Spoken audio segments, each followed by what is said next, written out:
Hi, and welcome to Usagi Shade, a channel all about showcasing your favorite obscure games. One of my first videos on the channel involved my picks for the top 10 Japanese games for the PSP, and a lot of you wanted to see another list showcasing more games. So as a thanks for all of the support that video received, I'll be doing exactly that. Before watching this video, I recommend starting with my first list so you don't miss out on any entries. Regardless, I hope you enjoy this next showcase. Without further ado, here are 10 more Japanese games for the PSP.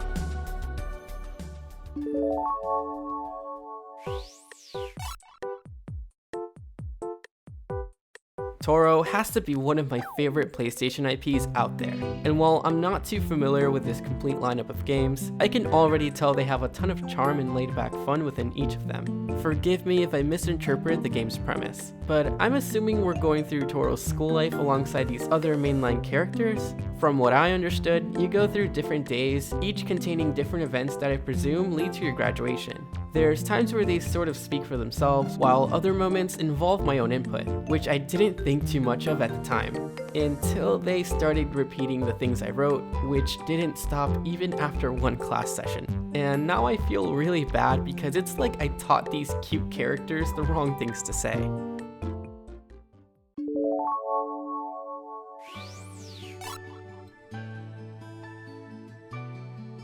You probably heard of this game through its sequel that launched on multiple platforms. But for those unacquainted, Conception is sort of a unique mixture of RPG and dating sim elements, where building relationships with your harem helps you build a stronger party for your dungeon crawling quests. Well, they're more like labyrinths, but either way.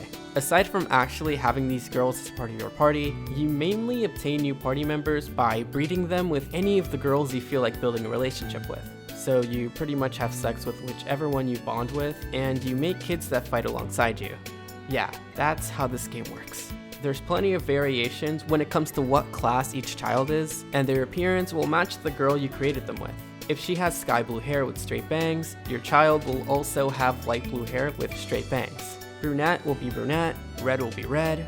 You know how genetics work. This game requires a lot of your time and dedication to grind through it all. No completed English patch yet, but there could be one arriving soon.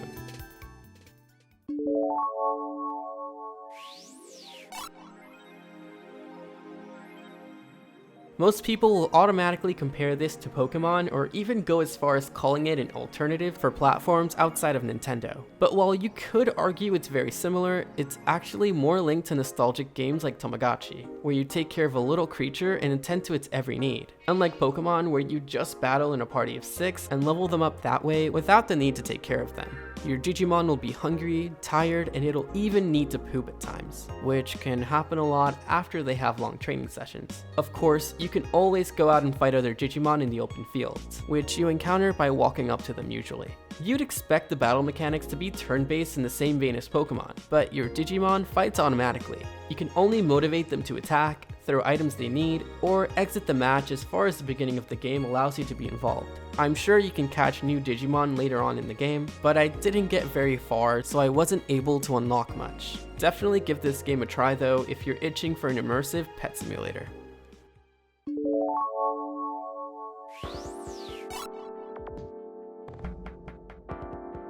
I'll be honest with all of you, when I played this game for the first time, I was just completely lost in what to do or what the overall objective was for this game. After a while with it, I think it's safe enough to take an educated guess based off of visuals alone. From the looks of it, this is an ongoing chain of 1v1 arguments, and you basically try to win each argument by using the best responses or counterphrases that set the opposing person off, pushing your meter towards the end in order to win. The entire game is story-driven, and every piece of context revolves around the narrative in some way. You'll probably forget you're playing a game at times, feeling convinced you're just sitting back and watching an anime until you're thrown in another verbal battle. It's interesting, to put it best. Truly one of a kind.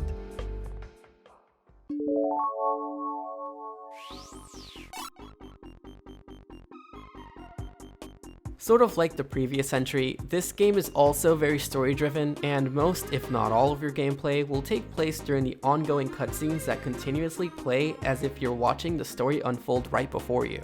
The main character you play as is a young reporter who can somehow travel to any point in time to undo her mistakes, kind of in the same vein as Max from Life is Strange. there's hardly ever a dull moment in this game either, constantly throwing new things at you that tend to catch you off guard, including quirky characters, new mechanics without introduction, and a killer soundtrack. It's not a game that's talked about or really acknowledged that often when it comes to the PSP's Japanese lineup, but I can say for sure you'll enjoy what it has to offer.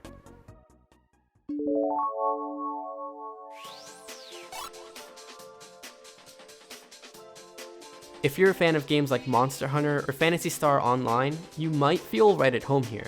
While it's not as open-ended as those games can be, the way you play it can be comparable enough.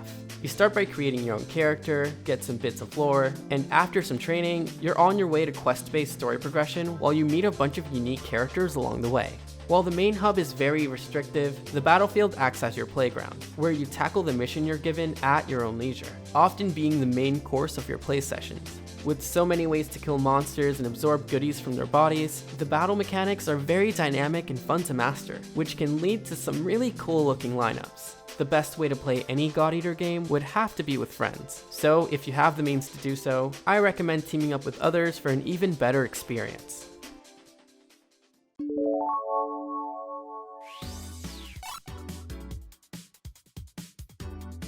I'm gonna try not to be biased here because I actually love this franchise more than I should. At first, I was shocked to find out there was an Initial D game on PSP, so you could imagine my large grin when I saw it could be played on a handheld. For those unacquainted, Initial D, which could either be Initial Drift or Initial Dream depending on who you ask, is an arcade racing simulator that's based on the official anime, where you race as any of the characters and their respective vehicles in a variety of mountain passes that also originated in the anime.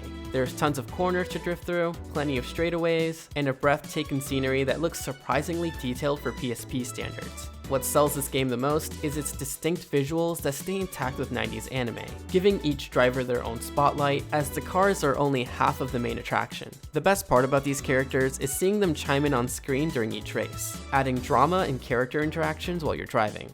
Usually, I stick with playing as Takumi in his 8.6, even if it's slow on the straightaways. It just makes winning in this car feel that much better. But above everything else, you can't talk about Initial D without bringing up its soundtrack, which is one of the reasons it stands out from any other racer out there. Every track consisting of fast-paced Eurobeat music, it really raises your level of adrenaline and just makes you feel even cooler when you're drifting at high speeds.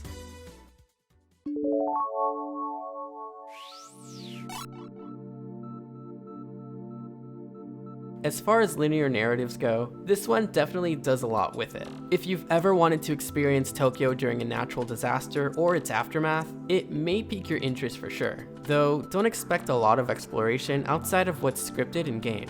While the events are tragic, the experience is unlike any other of the same genre, unless you've played the other installments anyway.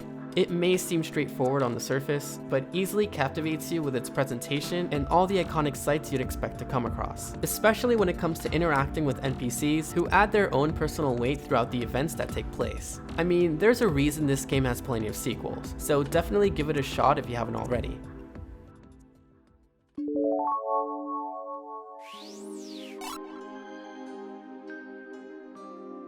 You'd be surprised, this is only the second JRPG I've mentioned in this entire video, which is saying a lot. While turn-based RPGs aren't anything new, this one plays as a third-person adventure, then switches to a classic first-person POV during battle. You're dropped into the game's narrative, playing as one of the Soul Triggers, a group who go against those who maliciously misuse the soul. One of the most captivating parts of this game is definitely its characters, each being very different from each other. The story itself is pretty deep too, so if you're going to invest time into this one, make sure you put aside a hefty amount of hours to get through it all. The English translation is fine, but if you've noticed from the footage, the text is still a bit wonky, so keep that in mind when you're playing through it. Before we get to number 1, here's some other games worth mentioning.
A big reason I love games made in Japan has to do with how they execute so many concepts in ways that really bring out our nostalgia. That might sound confusing, but whenever I play any Boku no Natsuyasumi game, it's like reliving my early childhood where I find myself exploring neighboring locations and feel a sense of discovery everywhere. In this game, you pretty much enjoy your summer vacation with your relatives and have your own adventures each day. Things usually kick off and end with a family meal, but in between all that, the entire map is your playground. You can interact with your family members or any locals you meet, explore the forests and find things that catch your eye, and a lot of things in this game are interactable too, which only fuels your curiosity even more. I remember finding this arcade game where it actually lets you play it, and even this bike that was parked. I just randomly found it and took it for a ride around the island. The atmospheric sounds really sell this game's calming environment too, often allowing you to lose yourself in its world and even being a great escape from reality.